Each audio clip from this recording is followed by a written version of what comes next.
Hello అండి అందరికీ welcome to Padma Prasad blogs. చిన్ని బంగాళదుంపలతో దుంప పలాని ఇలా ఫ్రై చేయండి. కోడిగుడ్డు ఫ్రైకి ఏమాత్రం తీసిపోకుండా కమ్మగా భలే ఉంటుంది. అసలు ఎలా చేసుకోవాలో చూసేద్దామా. నాకు మార్కెట్లో చిన్న దుంపలు అవైలబుల్గా దొరికాయండి. ఇవి అప్పుడప్పుడునే వస్తూ ఉంటాయి, ఎప్పుడు రావు. వచ్చినప్పుడు మాత్రం మిస్ అవ్వద్దు.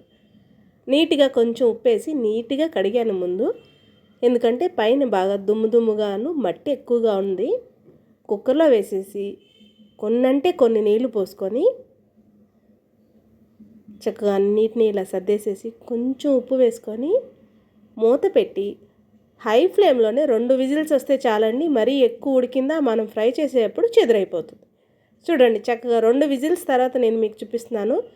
చాకు గుచ్చితే కొంచెం గట్టిగా చాకు దిగాలి. ఇప్పుడు నీళ్ళన్నీ వాడ్చేసి పక్కన చల్లారి పెట్టేసుకుందాం. కడాయి పెట్టుకొని ఇనప కడాయిలో చేయండి. ఫ్రై ఎక్సలెంట్ టేస్ట్ వస్తుందండి. ఆయిల్ వేసుకొని ఆయిల్ కొంచెం వేడెక్కాక ఆవాలు, జీలకర్ర, సాయిమినపప్పు, ఎండుమిర్చి కాడలతో సహా, అలాగే ఇప్పుడు ఫ్రెష్గా ఇప్పుడే కట్ చేసుకొచ్చారండి కరివేపాకు, ఆయిల్లో తాలింపు ఒక్క నిమిషం వేయించుకుందాం. ఇప్పుడు వేగిన తాలింపులో సన్నగా చిన్న ఉల్లిపాయని చీలికల కింద కట్ చేసుకొని వేసుకుందాం. ఉల్లిపాయ జస్ట్ పచ్చివాసన పోయేదాకా మగ్గితే చాలండి. ఉల్లిపాయ ఓకే, ఏమీ ఫ్రై అవసరం లేదు.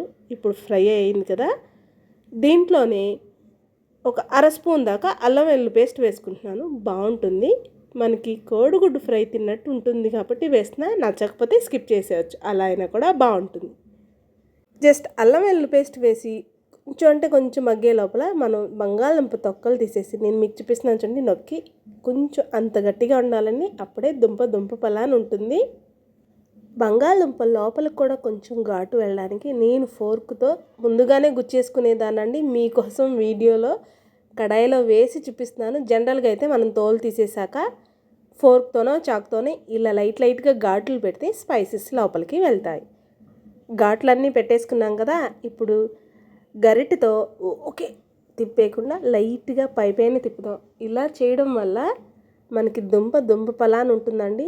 బంగాళదుంప జనరల్గానే త్వరగా కుక్ అయిపోతుంది. మనం ఇంకా ఓకే హడావిడిగా కలిపేసామా ఆ దుంప చెదరైపోతుంది, తినేటప్పుడు అంత మజా రాదు. ఇప్పుడు దీంట్లోనే ఒక 1/2 టీ స్పూన్ దాకా పసుపు,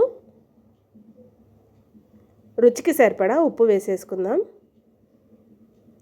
దుంప ఉడకపెట్టేటప్పుడు మనం ఉప్పు వేసాం కాబట్టి చూసి వేసుకుందాం. 1/2 స్పూన్ దాకా ధనియాల పొడి, 1/2 స్పూన్ దాకా జీలకర్ర పొడి, స్పైసీకి తగ్గట్టు కారం వేస్తున్నానండి. ఇప్పుడు ఈ మసాలాలన్నీ కూడా దుంపకు పట్టేటట్టు కలుపుకుందాం. నేను ఈ పొడులన్నిటినీ కూడా ఆల్రెడీ వీడియో చేసి మన ఛానల్లో అప్లోడ్ చేశానండి. ఎవరైనా చూడకపోతే ఒకసారి వెళ్ళి చూడండి. ఇలా పొడులన్నీ మనకి ఇన్స్టెంట్గా రెడీగా ఉంటే కర్రీ చేయడం ఎంతసేపు అండి. ఇప్పుడు మొత్తం మసాలా అంతా కలిసింది కదా, ఈ కర్రీకి మంచి టేస్ట్నిచ్చే పల్లీలు నువ్వుల పొడి అండి.